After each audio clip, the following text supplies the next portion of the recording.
പണിക്കാരൊക്കെ ഇട്ടിട്ടുണ്ട്. പണിയൊക്കെ കഴിഞ്ഞു. ഞങ്ങളെ ഈ ആഴ്ചത്തെ കൂലിയായിരുന്നു. അല്ല, ഞങ്ങൾ കൊണ്ടുവന്ന ബംഗാളിയോടെ. നിങ്ങൾക്കിപ്പോ കൂലി വേണം. ബംഗാളി എവിടെയാണെന്ന് അറിയണം. എന്നാൽ നിങ്ങൾ കൊടുക്കുന്ന ബംഗാളിനെ പറ്റി നിങ്ങൾക്ക് കേൾക്കണോ? അലാക്കിന്റെ ഒരു ഒച്ച കെട്ടിട്ട് ഞാൻ നീറ്റ് പുറത്തിറങ്ങി നോക്കുമ്പോൾ 2 കവുങ്ങ് മുറിച്ചിക്കണേ, 3ാമത്തെ കവുങ്ങ് പകുതി മുറിച്ചിക്കണേ. അപ്പൊ ഓൻ പറയാ അടക്ക പറിച്ചല് ഓൻ കയറിയിട്ടല്ലോ, കവുങ്ങ് മുറിച്ചിട്ടാ പറിച്ചലെന്ന്. ഇങ്ങനത്തെ ഒരു ഹംക്ക് എരപ്പാളിനെ നിങ്ങൾ പണിക്കൊണ്ടിട്ട് നിങ്ങൾക്ക് ഞാൻ കൂലി അങ്ങോട്ട് പൂശണ്ടല്ലോ. മാര്യാദത്തിന്റെ നഷ്ടത്തൊക്കെ വെച്ചെന്നോളി. ഒരാളി അപ്പൊ ചുരുക്കി പറഞ്ഞാൽ ഞങ്ങൾക്ക് കൂലിയില്ല. ഒരു ചായ പൈസ തരുന്നു. തരാനൊക്കെയാണ്.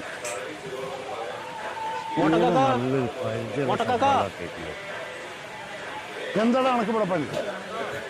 ഞാൻ കൂലി വാങ്ങാൻ മറന്നു പോയിക്കാക്ക, അത് വാങ്ങാൻ വന്നത്. ഇത് കൂലി വാങ്ങാൻ വേണ്ടി വന്നാണ്. എനിക്ക് പിരാന്ത് കുടിച്ചതിന് മുമ്പിൽ കണ്ണു മുമ്പിൽ പൊയ്ക്കു.